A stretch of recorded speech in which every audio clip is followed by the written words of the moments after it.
아멘. 오늘 이 본문 말씀을 가지고 생각해 볼 말씀은 바로 여호와 샬롬의 축복, 여호와 샬롬의 축복이라고 하는 제목으로 말씀을 나누도록 하겠습니다. 여러분, 여기에서 살롬이라고 하는 말이 나옵니다. 이 살롬이라고 하는 말은 히브리어로 바로 평안, 그런 뜻이에요. 그래서 이스라엘 사람들은 인사를 할 때에 샬롬 이렇게 하면 그쪽에서도 또 샬롬 이렇게 합니다. 그래서 이스라엘 사람들은 이 평안이라고 하는 말, 샬롬이 평안이죠. 평안이라고 하는 말을 그렇게 인사하듯이 좋아하는 그러한 단어인 것을 볼 수가 있지요. 여기서 샬롬이라고 하는 것은 우리나라 말로는 평안, 그 다음에 평강, 화평, 평화, 이러한 뜻이고, 헬라어로서는 에이레네라고 하는 이러한 말이라고 할 수가 있습니다. 잠언서에 볼 것 같으면 육선이 집에 가득하고 다투는 것보다 마른 떡 한 조각만 있어도 화목하는 것이 나으니라 라고 하는 이러한 말이 있습니다. 이것은 우리에게 진정한 평안, 진정한 평강은 어떤 것이 우리들에게 평강을 주는가? 그것은 성경을 볼 것 같으면 물질이 아닙니다. 아무리 부자라도 그 마음에 기쁨이 없는 이러한 자들이 너무나도 많이 있습니다. 여러분들 요즘 연예인들 보시지요. 유명 인사들 보시지요. 그들이 엄청난 부와 명예를 쌓았지만 결국은 하루아침에 자고 일어나니 극단적인 선택을 하고 있는 이러한 경우도 우리는 허다히 볼 수가 있습니다. 왜 그런가? 왜 그렇게 돈도 많이 있고 재산도 재물도 많이 있고 명예도 권세도 쌓았는데 그렇게 하루아침에 극단적인 선택을 해야만 되는 이러한 일들이 왜 일어나는가? 이것을 우리 본문이 오늘 잘 해답을 제시해 주고 있는 그러한 말씀이라고 할 수가 있습니다. 그래서 오늘 본문은 이 문제에 대해서 우리들에게 잘 보여주고 있습니다. 그럼 먼저 오늘 본문이 기록된 그 역사적 배경을 잠시 살펴볼 것 같으면 이스라엘의 미디안족이 침입하여 가지고 큰 어려움을 당하고 있는 이러한 때였습니다. 오늘 본문에 보니 바로 이렇게 어려움을 당하고 있는데, 그러면 여기에 나오는 미디안 족속이라고 하는 족속이 있습니다. 이 미디안 족속이라고 하는 족속은 어떠한 족속인가? 창세기 25장 1절에서 4절 말씀에 볼 것 같으면 아브라함의 후처라고 합니다. 아브라함의 후처 그두라의 자손 이렇게 나와 있죠. 그렇기 때문에 이러한 이 미디안 족속은 유목민으로서 다른 나라를 침략할 때에는 아주 그 지역의 곡초들을 곡식들을 모조리 파멸한다고 합니다. 그래서 미디안의 침략으로 인하여 이스라엘 자손은 산으로 피난하여 가지고 산에서 구멍과 굴과 산성을 만들어 살고 있는 이러한 때였다 그 말인 것입니다. 물론 그들이 이렇게 된 그 배경이 무엇인가? 왜 이렇게 미디안 족속에 의해서 전쟁에 패여 가지고 피하여서 도망가서 굴 속에서 이렇게 살고 있는가? 그것은 우리 성경 말씀을 볼 것 같으면 이스라엘 백성이 당연히 하나님을 섬겨야지 됨에도 불구하고 그들은 하나님을 섬기지 아니했습니다. 아니했을 뿐만 아니라 가나안 땅에 있는 우상들을 극렬하게 섬긴 이러한 민족이었다 그 말인 것입니다. 그렇기 때문에 하나님께서는 우상 숭배를 하는 이러한 이스라엘 민족을 그냥 내버려 두실 리가 없으시다 그 말이에요. 그래서 미디안 족속을 들으셔서 이스라엘을 침략해 하게 하시는 하나님의 징계에 의한 그러한 침략이었다 그 말인 것입니다. 이러할 때에 한 선지자가 나타나서 이스라엘을 책망하였고, 오늘 본문에 나오는 이 기드온이 일어나서 이스라엘을 구출하게 되는 놀라운 역사가 일어났습니다. 그렇다면 이제 구체적으로 살펴볼 것 같으면 오늘 본문은 여호와의 사자와 기드온과의 대화 내용부터 시작이 됩니다. 기드온은 본문 여러분들 17절 말씀을 보시길 바랍니다. 17절 말씀에 보실 것 같으면 자기에게 말씀하시는 이가 하느님심을 밝히 확인하고자 하여 말하기를 내가 주께 은혜를 얻었사오면 나와 말씀하시는 이가 주 되시는 표징을 내게 보이소서 라고 말씀하였습니다. 그래 그는 이제 그분에게 예물을 가져와 보고자 한 것이었어요. 그러니까 예물, 그러니까 재물, 이것을 가져와 보고자 한 이러한 의미로서 이러한 말을 한 것을 볼 수가 있죠. 그는 이렇게 신앙 문제에 있어서 어디까지나 확실성과 진실성을 찾아본 이러한 것이라고 할 수가 있지요. 그의 이러한 태도는 불경건한 태도가 아니라 도리어 하나님을 영화롭게 하기 위해서 당연한 문제를 신중히 취급하는 신앙에서 취해진 그러한 것이라고 할 수가 있습니다.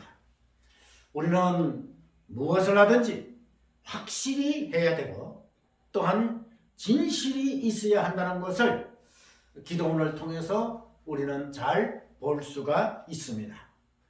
무슨 일을 하더라도 우리는 확실히 해야지 된다. 끊는 것도 아니고 맺는 것도 아니고 이런 식으로 일을 진행하다 보면 그게 엉망진창이 되어버리는 이러한 경우가 많이 있지요.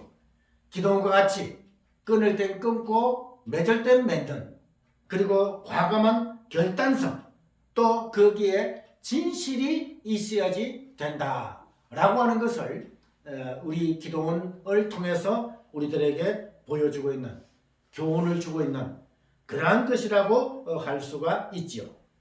이제 기도원이 준비한 그러한 그 예물을 우리는 살펴볼 필요가 있지요. 오늘 본문에 보니 염소 새끼 하나, 가루 한 에바 이렇게 나와 있죠. 여기에서 가루 한 에바, 이 한 에바가 몇 파운드가 되는가? 45파운드가 된다고 합니다. 그러니까 여러분들 한 사람을 접대하기 위해서 염소를 한 마리 잡았고, 여러분들 마을에 잔치가 있으면 돼지를 주로 우리나라에서는 잡지요. 그런과 마찬가지로 이스라엘에서도 사람을 접대할 때에 뭐예요? 염소를 잡았다. 그 다음에 또 뭐예요? 가루 한 에바, 이 45파운드라고 하면 엄청난 양의 가루를 볼 수가 있습니다.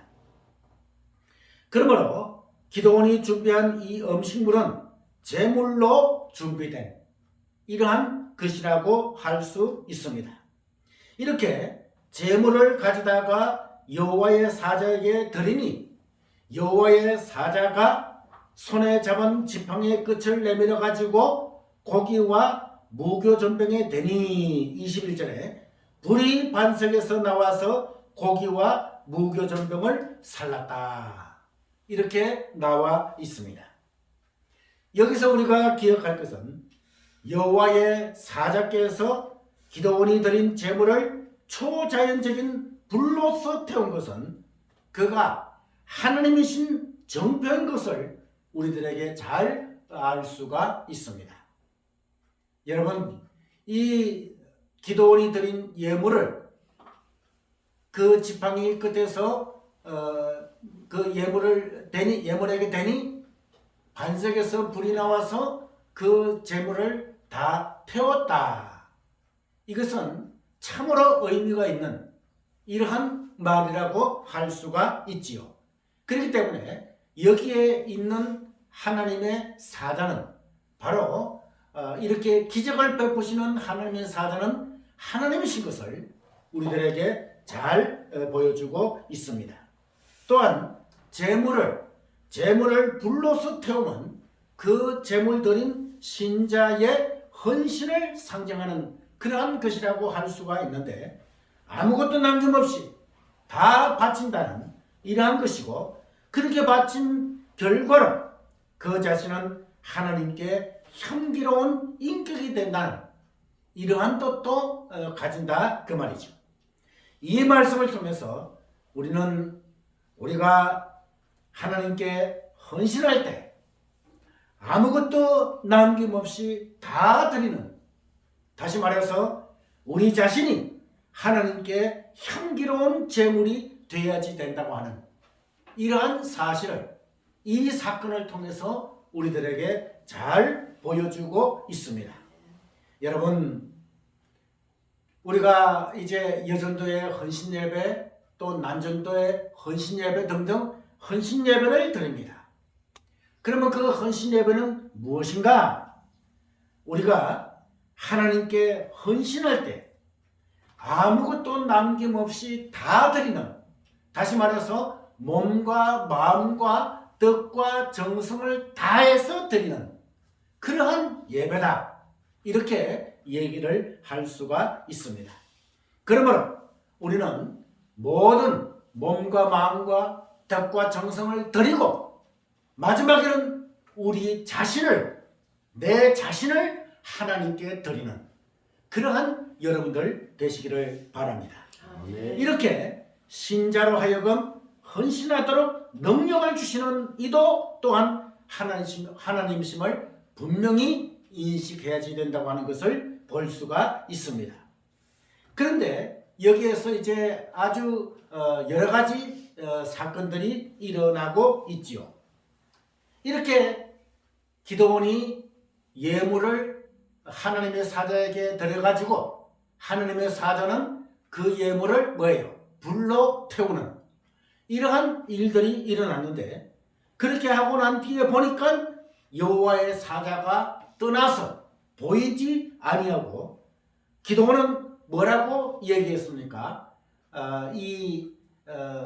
여호와의 사자가 떠나고 난 후에 그가 진정 여호와의 사자인 줄 알았다고 말이에요. 여호와의 사자인 줄 알고 오늘 본문 22절에서 23절 말씀을 보실 것 같으면, 슬프도소이다 주 여호와여, 내가 여호와의 사자를 대면하여 보았나이다, 이렇게 한탄하는 이러한 내용이 나옵니다. 이러할 때 여호와께서 그에게 뭐라고 말씀하셨습니까? 22절에서 23절에 너는 안심하라, 두려워 말라, 죽지 아니하리라, 이렇게 말씀을 하시고 계십니다.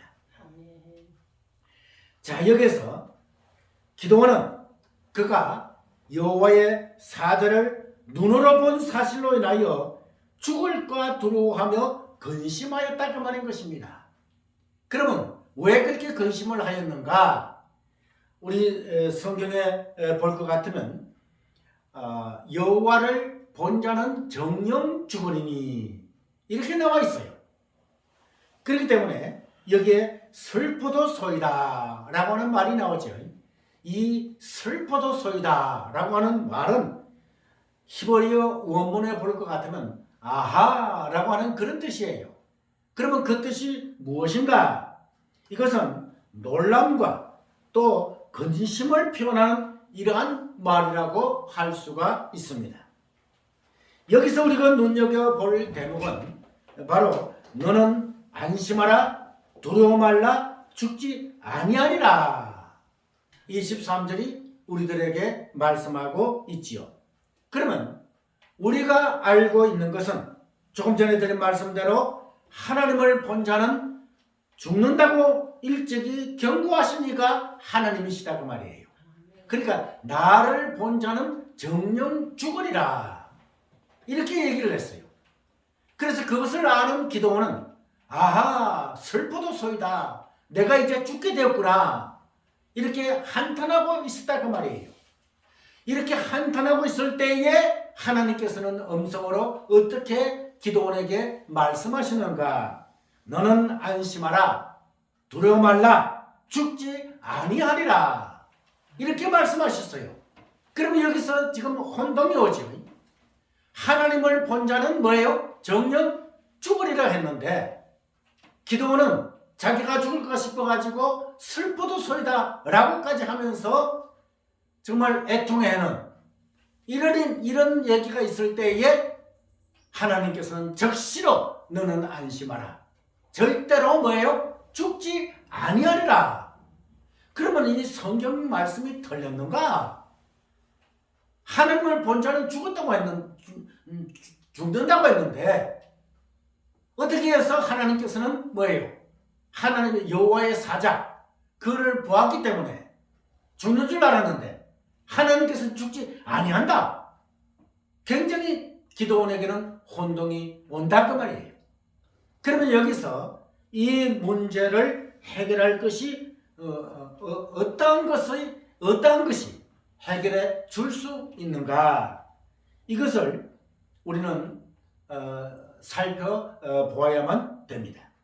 그러면 이때에 나타나신 여호와의 사자 여기에 우리가 주목을 해야지 된다고 말이에요. 여기에 본문에 여호와의 사자라고 하는 말이 나왔지요. 이 여호와의 사자라고 하는 이가 어떠한 자인가?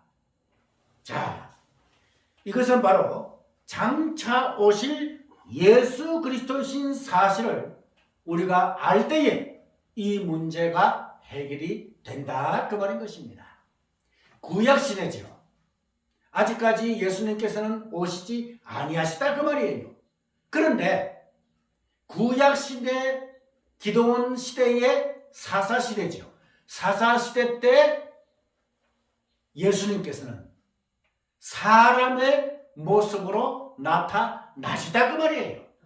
그래서 여기에서 여호와의 사자는 예수 그리스도시다. 그러니까 예수 그리스도는 어떠한 분이신가? 바로 완벽하신 사람으로 완벽하신 하나님의 본체로 이 땅에 오신 분이시다 그 말이에요. 그렇기 때문에 완벽하신 사람이시기 때문에 그 사람을 보았기 때문에 죽지 아니하리라. 이렇게 하나님께서는 말씀하셨다 그 말인 것입니다. 그의 인간적 모습은 그가 기도원에 돌아오기까지 그 만나주신 자리에 그대로 기다리신 것과 같은 이러한 것을 18절 말씀에 보면 볼 수가 있지요. 어떤 한 장소에 머무는 행동은 신성에 속한 것이 아니고 인간의 원리에 속하는 것이라고 할 수가 있지요. 이럴 때에 본문 여러분들 24절 말씀을 보시기를 바랍니다.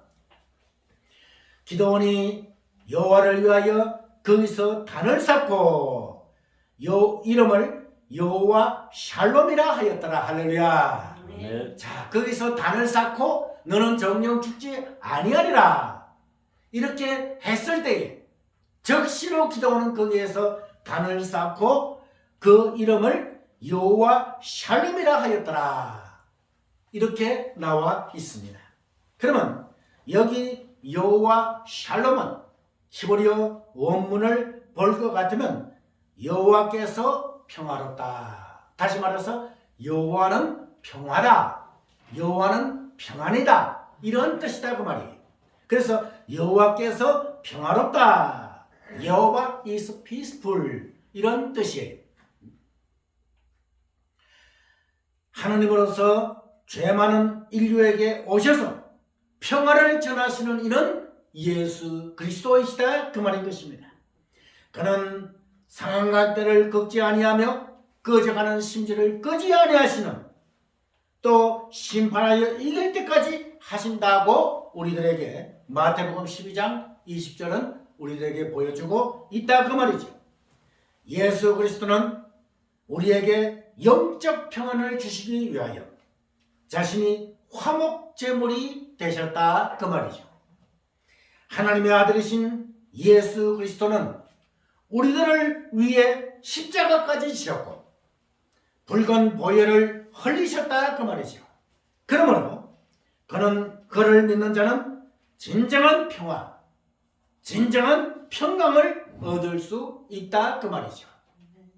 그렇기 때문에 사랑하는 예수님께서는 이 땅에 오실 때에 영화로운 그 주님의 모습으로 오신 것이 아니다 그 말인 것입니다. 왜냐? 그 영광스러운 주님의 모습으로 오신다면 그 모습을 보는 즉시로 불에 타 죽는다 그 말이에요. 그 영광에 타 죽는다 그 말이에요. 그렇기 때문에 예수님께서는 하나님의 본체로서 완벽하신 사람으로 이 땅에 오셔야만 됐다 그 말이에요. 그렇기 때문에 사람을 보면 죽지 아니한다 그 말이에요. 그런데 그 예수님은 왜 오셨는가? 나 때문에, 우리들 때문에 오셨다 그 말이에요. 나의 죄악을 씻어주시기 위해서, 나의 죄악을 없이 하게 해주시기 하기 위해서 그 선이가 보신 치욕의 십자가를 지셨다 그 말인 것입니다. 그러므로 우리들에게 진정한 평강을 주신다. 예수님께서는 우리들에게 진정한 평안을 주신다 라고 하는 얘기인 것입니다. 그렇기 때문에 우리가 이 세상 살아갈 때에 아무리 힘들고 어려운 일이 있다고 할지라도 예수님만 의지하고, 할렐루야, 예수님만 믿으면 무엇이 와요? 평안이 온다고 말이에요. 아멘. 평안을 주시는 예수님, 할렐루야. 아멘. 이 예수님이 바로 완벽하신 사람으로 이 땅에 오셨다고 말인 것입니다. 왜 오셨는가? 우리들에게 평안을 주시기 위해서, 우리들을 구원해 주시기 위해서. 그래서 우리는 비록 물질이 없고 비록 많은 재물을 가지지 못하고 명예가 없고 권세가 없다고 할지라도 나는 여호와로 인하여 즐거워하고 나는 예수님으로 인하여 기뻐하리라. 아멘. 성경에는 여러 군데 나오고 있다고 말인 것입니다. 왜 그런가? 그 예수님께서는 우리들에게 진정한 평강, 진정한 평안을 주시기 때문이다 그 말인 것입니다. 아멘. 이 예수님께서 오셨기 때문에 우리들은 평안을 누릴 수 있다는 것입니다. 그런데 거기에는 조건이 있지요. 어떠한 조건입니까? 예수님을 믿는 사람 안에서 평안을 누릴 수 있다고 말해요. 아멘. 예수님을 믿지 않는다면 그런 예수님께서 주시는 평안을 누릴 수가 없다고 말할 것이죠. 그렇기 때문에 여러분들 예수님을 하나님의 아들이시며 나의 구세주로 믿으면 예수님께서 우리들에게 말로 다 할 수 없는 평안과 기쁨과 아름다움을 주신다. 이것을 우리는 인식해야만 된다 그 말인 것입니다. 사랑하는 성도 여러분, 누가복음 24장 36절 말씀에 예수께서 친히 그 가운데서 서서 가라사대 너희에게 평강이 있을지어다. 아멘. 이렇게 말씀하고 있죠. 우리 예수 그리스도는 우리들에게 진정한 평강을 주신다고 말이에요. 평안을 주신다고 말이에요. 화평을 주신다고 말인 것입니다. 우리 예수 그리스도는 바로 평강을 주시는데 기도원에게 나타나셔서 여호와의 사자로 나타나셔서 평강을 주신 예수 그리스도께서는 현재 우리들에게도 나타나셔서 진정한 평강, 진정한 평안을 우리들에게 주신다고 하는 것입니다. 이러한 예수 그리스도께서 주시는 진정한 평강을 받아 누리면서 아름답고 평안하게 믿음 생활에 나가시는 그러한 여러분들이 되시기를 주님의 이름으로 축원합니다. 네. 기도하겠습니다.